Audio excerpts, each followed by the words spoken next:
നമസ്കാരം, ആഴ്ചവട്ടത്തിലേക്ക് സ്വാഗതം. അധികൃതരുടെ അനാസ്ഥയിൽ ദുരിതത്തിന് ശമനമാകാതെ ഇനി എന്ത് ചെയ്യണമെന്നറിയാതെ ഒരു പ്രദേശം.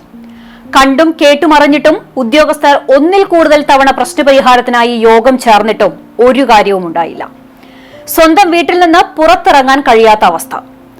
വെള്ളക്കെട്ട് മൂലമാണ് പ്രദേശവാസികൾ ദുരിതത്തിലായത്. വികസന പ്രവർത്തനങ്ങൾക്കായുള്ള നടപടിയിൽ ബലിയേടായത് മന്നലാംകുന്നിലെ പ്രദേശവാസികളാണ്. മന്നലാംകുന്നിലെ വെള്ളക്കെട്ട് നിർമ്മാർജ്ജനം എങ്ങുമെത്തിയില്ല. ശക്തമായ മഴയിൽ സർവീസ് റോഡിൽ വെള്ളം കയറി ഗതാഗതം നിലച്ചു. പ്രദേശത്തെ വീടുകളിലുള്ളവർക്ക് പുറത്തിറങ്ങാൻ കഴിയാത്ത അവസ്ഥയായി. പുനേർകുളം ഗ്രാമപഞ്ചായത്തിലെ മന്നലാംകുന്ന് പ്രദേശത്ത് ദേശീയപാത നിർമ്മാണവുമായി ബന്ധപ്പെട്ടുണ്ടായ വെള്ളക്കെട്ട് പരിഹരിക്കുന്നതിനു വേണ്ടി രണ്ടാം തവണയും NK അക്ബർ MLAയുടെയും സബ് കളക്ടർ അഖിൽ വി മേനോന്റെയും നേതൃത്വത്തിൽ യോഗം ചേരുകയും പ്രശ്നബാധിത പ്രദേശം സന്ദർശിച്ച സ്ഥിതിഗതികൾ വിലയിരുത്തുകയും ചെയ്തിരുന്നു. മന്നലാംകുന്നിലെ ചക്കോലയിൽ road, AKG road, Al Ameen road എന്നിവിടങ്ങളിൽ ദേശീയപാത നിർമ്മാണവുമായി ബന്ധപ്പെട്ടുണ്ടായ വെള്ളക്കെട്ട് മൂലം നിരവധി വീടുകൾ ദുരിതത്തിലാണ്. ദേശീയപാത നിർമ്മാണം തുടങ്ങിയതിനു ശേഷം മഴക്കാലമായാൽ പ്രദേശവാസികൾക്ക് പുറത്തിറങ്ങാൻ കഴിയാത്ത അവസ്ഥയാണ്. പലരുടെയും വീടുകളിലേക്ക് വെള്ളം കയറുന്ന സ്ഥിതിയുമുണ്ട്. എല്ലാ തവണയും സംഭവസമയം അധികൃതർ എത്തി ഉടനെ ശരിയാക്കാം എന്ന് പറഞ്ഞു പോവുകയല്ലാതെ വെള്ളക്കെട്ട് നിർമ്മാർജ്ജനത്തിനുള്ള പ്രവൃത്തികൾ ഒന്നും ചെയ്യാറില്ല. കഴിഞ്ഞ മാസം പെയ്ത മഴയിൽ വെള്ളം കയറിയതിനെ തുടർന്നുണ്ടായ പരാതിയിൽ ദേശീയപാത ഉദ്യോഗസ്ഥർ, റവന്യൂ ഉദ്യോഗസ്ഥർ, തദ്ദേശ സ്വയംഭരണ വകുപ്പ് ഉദ്യോഗസ്ഥർ, പൊതുമരാമത്ത് ഉദ്യോഗസ്ഥർ എന്നിവരുടെ യോഗം NK Akbar MLA, sub collector Akhil V Menon എന്നിവർ വിളിച്ചിരുന്നു. പ്രദേശത്തെ വെള്ളക്കെട്ട് ഒഴിവാക്കുന്നതിന് 3 റോഡുകളും സന്ദർശിച്ച ശേഷം ചക്കോലയിൽ റോഡിൽ ദേശീയപാത അതോറിറ്റിയുടെ നേതൃത്വത്തിൽ കാന നിർമ്മിക്കുന്നതിനും റോഡിന്റെ അവസാന ഭാഗത്ത് കനോലി കനാലിനോട് ചേർന്നുള്ള പഞ്ചായത്തിന്റെ റോഡിൽ MLA ഫണ്ടിൽ ഉൾപ്പെടുത്തി കാന നിർമ്മിക്കാനും ധാരണയായിരുന്നു. ജില്ലാ കളക്ടർ, പ്രൊജക്ട് ഡയറക്ടർ എന്നിവരുമായി കൂടിയാലോചിച്ച് തീരുമാനമെടുക്കാൻ സബ് കളക്ടറെ ചുമതലപ്പെടുത്തുകയും ചെയ്തു. പിന്നീട് ഒരു പ്രവൃത്തികളും നടത്തിയില്ല. തുടർച്ചയായി 3 ദിവസം വലിയ മോട്ടോർ പമ്പ് സെറ്റ് വെച്ചാണ് വെള്ളം വറ്റിച്ചത്. എന്നാൽ തിങ്കളാഴ്ച പുലർച്ചെ മുതൽ മോട്ടോർ അടിച്ചു തുടങ്ങിയിട്ടുണ്ടെങ്കിലും പ്രദേശവാസികൾക്ക് പുറത്തിറങ്ങാനോ വാഹനങ്ങൾ പുറത്തിറക്കുവാനോ കഴിയാത്ത അവസ്ഥയുണ്ടായി.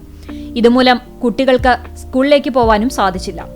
ഇനി വെള്ളം വറ്റുന്നതുവരെ എന്തു ചെയ്യും എന്ന ആശങ്കയും പ്രദേശവാസികൾക്കുണ്ട്. കണ്ണു തുറന്നു തന്നെ അധികാരികൾ ഇത് കാണണം. മുട്ടോളം വെള്ളത്തിൽ എങ്ങനെ യാത്ര ചെയ്യും? വാഹനങ്ങൾ എങ്ങനെ നിരത്തിലിറക്കും? കുഞ്ഞുങ്ങൾ വിദ്യാലയങ്ങളിലേക്ക് എങ്ങനെ പോകും? ഇങ്ങനെ നിരവധി ചോദ്യങ്ങളുണ്ട്. യോഗം ചേർന്നു എന്നുള്ളതല്ല പ്രശ്നപരിഹാരം. അതുകൊണ്ട് എന്ത് നടപടിയുണ്ടായി, ആർക്ക് ഗുണമുണ്ടായി എന്നാണ് അറിയേണ്ടത്. പരാതി പറഞ്ഞ് ഇവർ മടുത്തു. ഇനി എന്ത് ചെയ്യും എന്നതിനെക്കുറിച്ചും ഇവർക്ക് അറിവില്ല. ഈ ദുരിതം ഇനിയും കാണാതെ പോകരുത്. ദ്രുതഗതിയിലുള്ള നടപടികൾ സ്വീകരിച്ചേ പറ്റൂ. ദിനം പ്രതി കണ്ടും കേട്ടും അനുഭവിച്ചും പൊറുതിമുട്ടുന്ന കാഴ്ചയാണ് തെരുവ് നായ ആക്രമണം. എത്രയോ പേർ തെരുവ് നായ ആക്രമണത്തിന് ഇരയാകുന്നുണ്ട്. കുഞ്ഞുങ്ങൾക്കും മുതിർന്നവർക്കുമെല്ലാം തെരുവ് നായ ആക്രമണം ഏൽക്കുന്നുണ്ട്.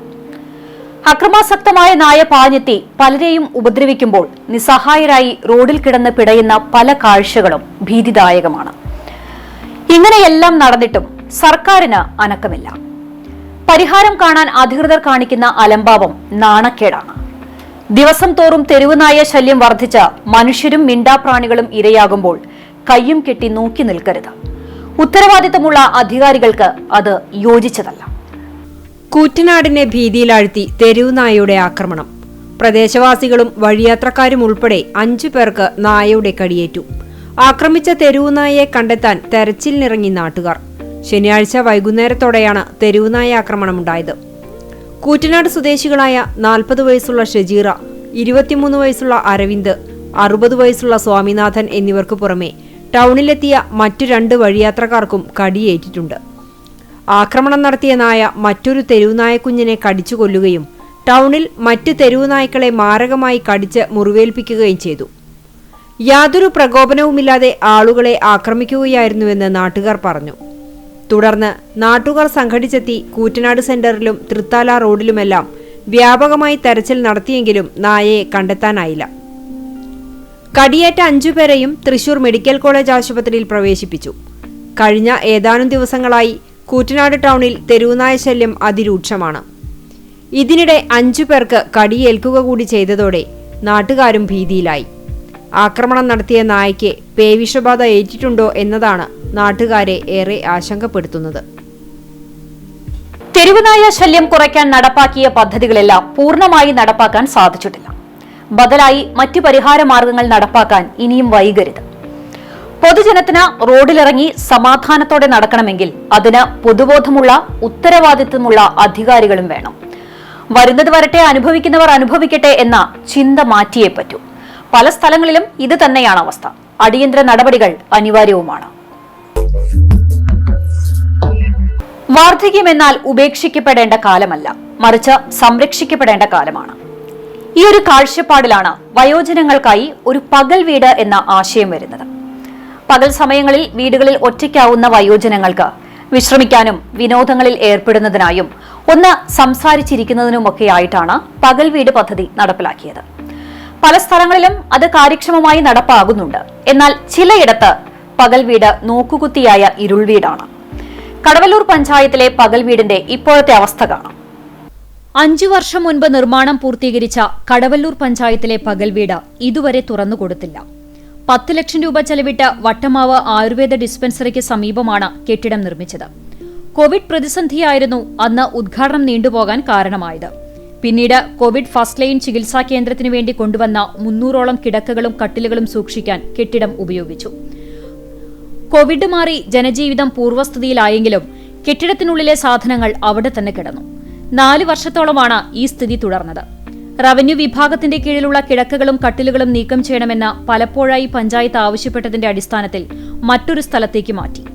കെട്ടിടം ഉപയോഗിക്കാൻ സാധിക്കാതെ കിടന്നതിനാൽ വയോജനങ്ങൾക്കുള്ള മറ്റ് സജ്ജീകരണങ്ങൾ ഒരുക്കാൻ കഴിഞ്ഞിരുന്നില്ല. പകൽ വീടിനു വേണ്ടി കെട്ടിടം സജ്ജീകരിക്കാൻ ഇനി നല്ലൊരു തുക കണ്ടെത്തേണ്ടി വരും. വീടിന്റെ വിരസതകളിൽ നിന്നും മാറി ഉല്ലാസപ്രദമായ ജീവിതത്തിനുള്ള അവസരമാണ് പകൽ വീട്ടിൽ ലഭിക്കുന്നത്. വായിക്കാനും വർത്തമാനം പറയാനും ഒന്നിച്ചിരുന്ന് TV കാണാനും മാത്രമല്ല, ആശയങ്ങൾ പങ്കുവയ്ക്കുവാനും ഇഷ്ടവിനോദങ്ങളിൽ ഏർപ്പെടാനും വയോധികർക്ക് സാധിക്കും. അങ്ങനെയുള്ള ഒരിടം വെറുതെ നശിപ്പിക്കുന്നത് ശരിയല്ല. അതേസമയം ഈ മാസം തുറക്കാനുള്ള പദ്ധതി ഉണ്ടെന്നാണ് പഞ്ചായത്തിന്റെ നിലപാട്. എന്നാൽ അതിനുവേണ്ട ഒരുക്കങ്ങളൊന്നും നടത്തിയിട്ടുമില്ല. കെട്ടിടത്തിന്റെ മുകളിൽ ഷീറ്റ് മേഞ്ഞ യോഗ, ജിം എന്നിവയ്ക്കുള്ള സംവിധാനങ്ങൾ ഒരുക്കുമെന്നും അതിനുള്ള ടെൻഡർ നടപടികൾ തുടങ്ങിയെന്നും പഞ്ചായത്ത് പ്രസിഡന്റ് PI രാജേന്ദ്രൻ പറഞ്ഞു. വയോജനങ്ങളുടെ ഏകാന്തവാസത്തിന് വീട് നൽകി വാർദ്ധക്യകാലം സന്തോഷവും സമാധാനവും നിറഞ്ഞതാക്കാൻ പകൽ വീടുകൾക്ക് സാധിക്കുന്നുണ്ട് എന്നത് യാഥാർത്ഥ്യം തന്നെയാണ്. ഇവിടെ അതിനുള്ള സൗകര്യങ്ങളെല്ലാം ഉണ്ട്. പക്ഷേ തുറന്നുകൊടുക്കാൻ അധികൃതർ വൈകുന്നത് പിടിപ്പുകേടാണ്. ലക്ഷങ്ങൾ മുടക്കി കെട്ടിടവും അനുബന്ധ സൗകര്യങ്ങളുമായി വെറുതെ പണം ചിലവാക്കാൻ നിർമ്മിക്കുന്നതല്ലല്ലോ കെട്ടിടം. എത്രയും പെട്ടെന്ന് ഉപയോഗയോഗ്യമാക്കിയാൽ ഒറ്റപ്പെട്ട ജീവിതം നയിക്കുന്നവർക്ക് അത് വലിയ ആശ്വാസമാകും. പൂച്ചയെ പേടിക്കണോ? പേടിക്കുക തന്നെ വേണം. ഏത് പൂച്ചയെ? ഓറഞ്ച് പൂച്ചയെ. പൂച്ച ഒരു ഭീകരജീവി അല്ലെങ്കിലും ഇവരുടെ ചെയ്തികൾ മനുഷ്യരെ ഭീകരരാക്കി മാറ്റാം. മുന്നറിയിപ്പ് നൽകുന്നത് പോലീസാണ്. അതിനുള്ള കൃത്യമായ കാര്യകാരണവും പോലീസ് വിശദീകരിക്കുന്നുണ്ട്. എന്താണ് ഈ ഓറഞ്ച് പൂച്ച? എങ്ങനെയാണ് മനുഷ്യർക്ക് ഭീഷണിയാകുന്നത് എന്നല്ലേ വിശദമായി അറിയാം. അപ്പോൾ മനസ്സിലാകും ചില്ലറക്കാരനല്ല ഈ ഓറഞ്ച് പൂച്ചയെന്ന്. കാണാൻ സുന്ദരനും സുമുഖനുമായ ഓറഞ്ച് പൂച്ച, പക്ഷേ കയ്യിലിരിപ്പ് മഹാമോശം. ഓറഞ്ച് പൂച്ചയെ കരുതിയിരുന്നോളൂ എന്ന മുന്നറിയിപ്പുമായി പോലീസും രംഗത്തെത്തി. സമൂഹമാധ്യമങ്ങളിൽ ട്രെൻഡിംഗ് ആയ ഓറഞ്ച് പൂച്ച കുട്ടികളിൽ ആക്രമണ സ്വഭാവം വളർത്തുമെന്ന മുന്നറിയിപ്പാണ് പോലീസ് നൽകുന്നത്. നിർമ്മിത ബുദ്ധി അഥവാ AI സാങ്കേതികവിദ്യ ഉപയോഗിച്ച് നിർമ്മിച്ച വീഡിയോകളിലെ ഒരു കഥാപാത്രമാണ് ഓറഞ്ച് പൂച്ച. ക്രൂരതയും ചതിയുമാണ് AI പൂച്ചയുടെ മുഖമുദ്ര. കൂട്ടുകാരെ വീട്ടിലേക്ക് സദ്യ ഉണ്ണാൻ ക്ഷണിക്കുകയും പിന്നീട് അവരെ വിഷം കൊടുത്തും തലയ്ക്കടിച്ചും ക്രൂരമായി കൊല്ലുകയും പിന്നീട് അവരുടെ ശരീരം വിഭവസമൃദ്ധമായ ഭക്ഷണമാക്കി മാറ്റുകയും ചെയ്യുന്നതാണ് ഈ വീഡിയോകളുടെയെല്ലാം ഉള്ളടക്കം.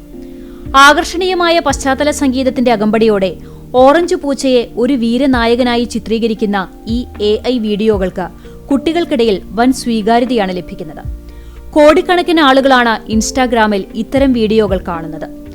മറ്റുള്ളവരുടെ വേദനയിൽ സന്തോഷിക്കുന്ന സ്വഭാവം വളർന്നുവരാൻ ഇത്തരം വീഡിയോകൾ സ്ഥിരമായി കാണുന്നത് ഇടവരുത്തും. കുട്ടികളിൽ മാത്രമല്ല മുതിർന്നവരിലും ഇത്തരം വീഡിയോകൾ പെരുമാറ്റ വൈകല്യങ്ങൾക്കും അമിതമായ ഉത്കണ്ഠയ്ക്കും കാരണമായേക്കുകയും ചെയ്യാം എന്നാണ് വിദഗ്ധരുടെ വിലയിരുത്തൽ. ഇപ്പോൾ ഈ പൂച്ചയെ സൂക്ഷിക്കണമെന്ന് പറഞ്ഞ് കേരള പോലീസ് തന്നെ രംഗത്തെത്തിയിരിക്കുകയാണ്. ഒരു പൂച്ചയുടെ AI വീഡിയോ കണ്ടാൽ എന്താണ് പ്രശ്നമെന്ന് ചിന്തിക്കാൻ വരട്ടെ. ഇതിന്റെ അപകടവും പോലീസ് തന്നെ വിശദീകരിക്കുന്നുണ്ട്. ക്ലാസ്സിലെ ഒരു കുട്ടി ദിവസവും മറ്റുള്ളവരെ പേനയ്ക്ക് കുത്താൻ തുടങ്ങി. മറ്റുള്ളവർ കരയും, വീണ്ടും ഇത് തുടരും. വഴക്കു പറഞ്ഞാലും കുട്ടിക്ക് ഒരു കൂസലുമില്ല. രക്ഷിതാക്കളെ വിളിച്ച് കാര്യം അന്വേഷിച്ചപ്പോഴാണ് കുട്ടി നിരന്തരം ഓറഞ്ച് AI പൂച്ചയുടെ വീഡിയോകൾ കാണാറുണ്ടെന്ന് അറിയുന്നത്. നമ്മുടെ കുട്ടികൾ എന്ത് കാണുന്നു എന്ന് മാതാപിതാക്കൾ ശ്രദ്ധിക്കുകയും ആപ്പുകളിൽ പാരന്റൽ കൺട്രോൾ ഫീച്ചർ ഇടുകയും ചെയ്യണമെന്നാണ് പോലീസ് നിർദ്ദേശിക്കുന്നത്. കുട്ടികളിലെ പെരുമാറ്റത്തിലെ ചെറിയ മാറ്റങ്ങൾ പോലും രക്ഷിതാക്കൾ അധ്യാപകരെ അറിയിക്കുകയും വേണം. ആവശ്യമെങ്കിൽ പോലീസിന്റെ 94 97 90 02 00 എന്ന ഡിജിറ്റൽ ഡി അഡിക്ഷൻ ഫോൺ നമ്പറിൽ ബന്ധപ്പെടുകയും ചെയ്യാം. ഡിജിറ്റൽ യുഗം നല്ലതാണ്. ആധുനിക സാങ്കേതിക വിദ്യയുടെ അതിപ്രസരത്തിലുള്ള മാറ്റങ്ങൾ ഉൾക്കൊള്ളാനും അതിനനുസരിച്ച് മാറാനും കഴിയുകയും വേണം. പക്ഷേ അത് ഭാവി തലമുറയെ എങ്ങനെയെല്ലാം സ്വാധീനിക്കുന്നുണ്ടെന്ന് വിലയിരുത്താൻ നമുക്ക് സാധിക്കണം. അല്ലെങ്കിൽ നമ്മുടെ കുഞ്ഞുങ്ങളുടെ മാനസിക നിലവരെ തെറ്റിപ്പോകും. സോഷ്യൽ മീഡിയ ഉപയോഗത്തിലെ അപകട സാധ്യതകൾ കണ്ട് കുട്ടികളെ തിരുത്താൻ നമുക്ക് സാധിക്കണം. അതുകൊണ്ട് തന്നെ മാതാപിതാക്കൾ ഇക്കാര്യത്തിൽ ജാഗ്രത പുലർത്തുകയും വേണം. ചെറിയ സഹായങ്ങൾ വലിയ സന്തോഷങ്ങൾക്ക് കാരണമായേക്കാം. അതാണ് ഒത്തൊരുമയുടെ ശക്തി. ആശ്രയമില്ലാത്തവർക്ക്, ആലംബമറ്റവർക്ക് താങ്ങാകാൻ കഴിയുക എന്നത് വലിയ കാര്യമാണ്. ഒരുപാട് നല്ല മനസ്സുകളുടെ കാരുണ്യവും നിശ്ചയദാർഢ്യവും കൊണ്ട് ഒരു കുടുംബത്തിന് സമാധാനത്തോടെ അന്തിയുറങ്ങാൻ വീടായി. കാണാം ആ നല്ല വാർത്ത. സാമ്പത്തിക ബുദ്ധിമുട്ടുകൊണ്ട് പാതി വഴിയിൽ വീട് നിർമ്മാണം നിർത്തിവെച്ച കുടുംബത്തിന് സഹായവുമായി മുന്നോട്ട് വന്നിരിക്കുകയാണ് എരുമപ്പെട്ടിയിലെ നാടിനും നാട്ടുകാർക്കും വേണ്ടിയെന്ന വാട്സപ്പ് കൂട്ടായ്മ. ഉമിക്കുന്നിൽ താമസിക്കുന്ന വീരത്തുവളപ്പിൽ രാമകൃഷ്ണനും കുടുംബത്തിനുമാണ് നാടിനും നാട്ടുകാർക്കും വേണ്ടിയെന്ന വാട്സപ്പ് കൂട്ടായ്മ വീട് വാർത്ത നൽകിയത്. ഇവർക്ക് വീട് നിർമ്മാണത്തിന് പഞ്ചായത്ത് ലൈഫ് മിഷനിൽ ഫണ്ട് അനുവദിച്ചിരുന്നു. ആദ്യ ഗഡു കൊണ്ട് ചുമർ നിർമ്മാണം പൂർത്തിയാക്കിയിരുന്നു. എന്നാൽ കുട്ടികൾക്ക് അസുഖം ബാധിച്ചതിനെ തുടർന്ന് അനുവദിച്ചതിൽ ബാക്കി പണം ചിലവായി പോയി. മേൽക്കൂര വാർപ്പ് നടത്താത്തതിനാൽ അടുത്ത ഗഡു ഫണ്ട് ലഭിച്ചിട്ടില്ല. 3 വർഷമായി ഒരു മുറി ടാർപോളിൻ ഉപയോഗിച്ച് മൂടിയാണ് രാമകൃഷ്ണനും ഭാര്യയും 3 പെൺമക്കളും കഴിഞ്ഞിരുന്നത്. മഴ പെയ്താൽ ചോർന്നൊലിക്കുന്ന മുറിയിലാണ് ഇവർ താമസിച്ചിരുന്നത്. ഈ അവസ്ഥയറിഞ്ഞ് ഗ്രൂപ്പ് അഡ്മിന്മാരായ കണ്ണൻ എരുമപ്പെട്ടി, ജോയ്സൺ പുലിക്കോട്ടിൽ, OS ശ്രീകാന്ത് എന്നിവരാണ് ഇവരെ സഹായിക്കാൻ മുന്നോട്ട് വന്നത്. വാട്സപ്പ് ഗ്രൂപ്പിലുള്ളവരുടെയും നാട്ടുകാരുടെയും സഹായത്തോടെയാണ് വീട് വാർത്ത നൽകിയത്. ഗ്രൂപ്പ് അംഗങ്ങളും നിർമ്മാണ പ്രവൃത്തിയിൽ പങ്കാളികളായി. VM Sivan, KJ Thampi, captain Jayan, Jinu Nelluvai എന്നിവരും നിർമ്മാണത്തിന് നേതൃത്വം നൽകി. നമുക്കൊരു ഗ്രൂപ്പുണ്ട്, നാട്ടുകാരും വേണ്ടി പറഞ്ഞിട്ട് അതിലത്തെ എല്ലാ സുഹൃത്തുക്കളും എല്ലാവരും കൂടിയിട്ടാണ് ഇപ്പൊ ഇതിന്റെ കാര്യങ്ങള്, പിന്നെ നമ്മുടെ ജയനും എല്ലാവരും സപ്പോർട്ട് ചെയ്തിട്ടാണ് ഈ കാര്യം നടക്കുന്നത്. ആ വീടും കാര്യങ്ങളൊക്കെ കണ്ടപ്പോൾ ആകെ വിഷമായി. പിന്നെ കണ്ണനും ജോസേട്ടനും ശ്രീകാന്തും ഇവരെല്ലാവരും കൂടി പറഞ്ഞു ഇങ്ങനെ ചെയ്തു തരണമെന്ന്. അപ്പോൾ നമ്മൾ സാധനങ്ങൾ ഒട്ടും വലിയ സാധനങ്ങളൊക്കെ ഫ്രീ ആയിട്ട് കൊടുത്തു. പണിക്കാരും വെച്ചിട്ട് ലേബറൊക്കെ ഒരു തരണ്ടേ. അപ്പോൾ ഇത് 2 ദിവസത്തിൻ്റെ ഉള്ളിൽ വാർപ്പ് തട്ടടിച്ച് 3-ാം ദിവസത്തിനുള്ളിൽ വാർക്കണം. പരമാവധി നമ്മളോട് ചെയ്യാൻ പറ്റുന്ന പോലെ എല്ലാവരും. ഇങ്ങനെയും മനുഷ്യരുണ്ട്. മറ്റുള്ളവരുടെ സങ്കടവും നിസ്സഹായാവസ്ഥയൊക്കെ കണ്ട് നോക്കി നിൽക്കാതെ കഴിയാവുന്ന സഹായങ്ങൾ ചെയ്യാൻ മുന്നിട്ടിറങ്ങുന്നവർ. അങ്ങനെ നിരവധി പേർ ഈ ഉദ്യമത്തിൽ പങ്കാളികളായപ്പോൾ ഒരു കുടുംബത്തിനാണ് അത് വലിയ ആശ്വാസമായത്. അവർക്കിരിക്കട്ടെ നല്ല നമസ്കാരം. നിരത്തുകളിൽ അപകടങ്ങൾ പതിവാണ്. അമിത വേഗതയും അശ്രദ്ധയുമെല്ലാം കാരണം പലരുടെയും ജീവൻ നഷ്ടപ്പെടാറുമുണ്ട്. അപകടത്തിന്റെ സാക്ഷികളായവർ വേറെയും. മനുഷ്യർക്ക് മാത്രമല്ല, മിണ്ടാപ്രാണികൾ വരെ ഇപ്പോൾ ഇത്തരം സംഭവങ്ങൾക്ക് ഇരയാകുന്നുണ്ട്. സ്വന്തം തറവാട്ട് സ്വത്താണ് നിരത്തുകൾ എന്നാണ് ചില ഡ്രൈവർമാരുടെ ധാരണ. തങ്ങൾ മാത്രമാണ് റോഡിന്റെ ടാക്സ് അടയ്ക്കുന്നത് എന്ന പോലെയാണ് ഇവരുടെ മരണപ്പാച്ചിൽ. ഒടുവിൽ ബലിയേടാവുന്നതോ മറ്റു പലരുടെ ജീവനും ജീവിതമാർഗങ്ങളും. റൂട്ട് തെറ്റിച്ച നാട്ടിടവഴിയിലൂടെ ലിമിറ്റഡ് സ്റ്റോപ്പ് ബസിന്റെ മരണപ്പാച്ചിലിൽ ബലിയേടായത് മിണ്ടാപ്രാണിയാണ്. പശുവിനെ ഇടിച്ചിട്ടു. പിന്നീട് പശു ചാവുകയും ചെയ്തു. പാറമ്പാടത്തെയും കരിക്കാടിനെയും ബന്ധിപ്പിക്കുന്ന CV ശ്രീരാമൻ റോഡിലാണ് സംഭവം. കുന്നംകുളം പെരുമ്പിലാവ് റോഡിൽ നിർമ്മാണ പ്രവർത്തനങ്ങൾ നടക്കുന്നതിനാൽ പഴഞ്ഞി വഴി വാഹനങ്ങൾ പോലീസ് തിരിച്ചുവിട്ടിരുന്നു. എന്നാൽ ഇത് പാലിക്കാതെയാണ് കോഴിക്കോട് തൃശൂർ റൂട്ടിൽ സർവീസ് നടത്തുന്ന സ്വകാര്യ ബസ് കരിക്കാട് നിന്നും CV ശ്രീരാമൻ റോഡിലൂടെ അമിത വേഗതയിലെത്തിയത്.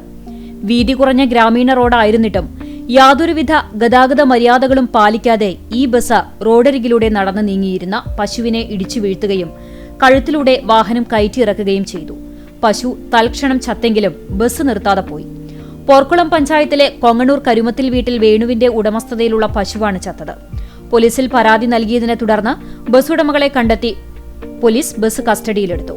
ബസ്സുകളുടെ ഗതാഗത നിയമലംഘനം അവസാനിപ്പിച്ചില്ലെങ്കിൽ ഇതുവഴി വരുന്ന ബസ്സുകൾ തടഞ്ഞിടുമെന്ന് പ്രാദേശിക CPM നേതാക്കൾ അറിയിച്ചു.